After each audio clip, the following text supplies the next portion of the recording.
So కథ చెప్పడానికి మీరు ఇష్టపడట్లేదు సినిమా కథ కనీసం స్నీక్ కథ పీక్ కూడా చెప్పడానికి ఇవ్వరా? ఇష్టపడకండి బాబు. ఇన్ని రోజులు వెయిట్ చేసిన కథ చెప్పడానికి. అలా కదండి అంటే సినిమా తాలూకు నాకు ఒక కెమెరా ఉంది, ఒక అలా చెప్పారు. సూపర్ హీరో ఉన్నాడు, ఇన్ని బెస్ట్ మీన్స్ పెట్టుకొని తొక్కలో కొందేసిన కెమెరా కథ చెప్పడం అండి. నేను చెప్పే సినిమా మిరపకాయల కథ చెప్పాను చూడండి. వన్ లైన్ స్క్రిప్ట్ ఇచ్చి చెప్పండి మనం చూడండి.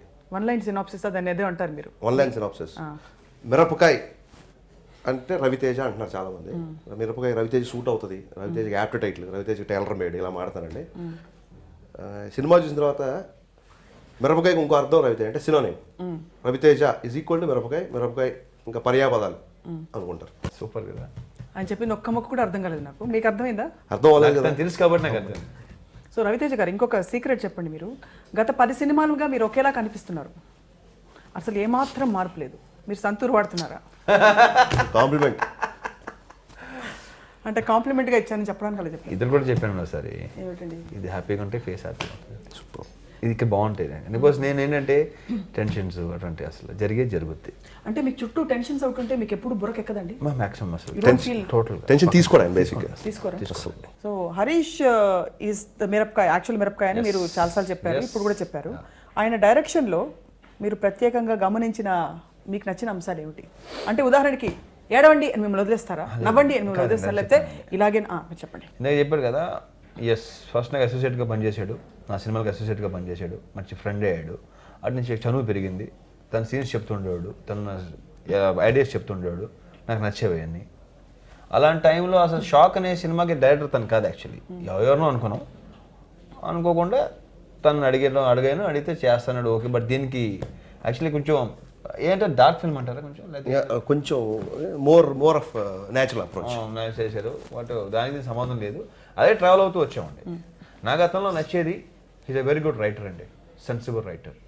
ఏమన్నా పంచ్ డైలాగులు ఉన్నాయా మీకు? చూస్తే తెలుస్తుంది. ఆల్ యువర్ క్యారెక్టర్స్ ఇన్వేరియబుల్లీ ఈ బిలీవబుల్ అంశం ఉంటూనే ఒక స్టూపిడిటీ ఉంటుంది, కొంచెం స్టూపిడిటీ ఉంటుంది. వేరు కదండి, అది క్యారెక్టర్స్ వేరు కదా. I'm talking about my personal thing. నువ్వు న్యాచురలీ బట్ మిమ్మల్ని చిత్రీకరించినప్పుడు చెప్పండి, మీరు ఇద్దరు మాట్లాడుకున్నా నో ప్రాబ్లం, మేము వింటాం.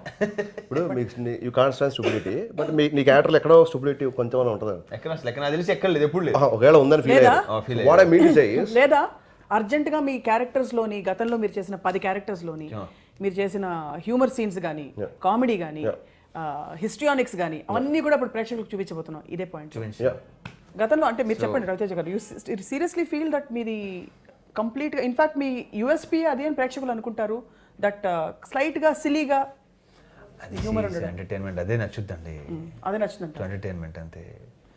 ఈ ఎమోషన్లు, గోల, ఏడుపులు, పడిపప్పులు బేసిక్గా నాకు నచ్చవు కాబట్టి బేసిక్గా entertaining people is my priority basically.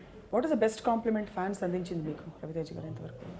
ఇప్పుడు మీరు ఇందాక పోలీ బాగుంది కదా, క్యూట్ ఫన్నీ, మళ్ళీ తెలియగా ఐ ఫీల్ రియలీ గుడ్ దొంగి గుర్తుందా? సో అదే సో సీ పీపుల్ దానికి బాగా కనెక్ట్ అవుతారు అనిపిస్తుంది నాకు. ఐడెంటిఫై చేసుకుంటారు.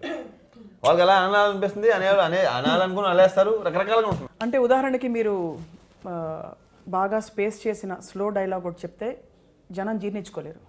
రవితేజ గారు ఉంటే స్పీడ్గా డైలాగ్ చెప్పేసి టకటక.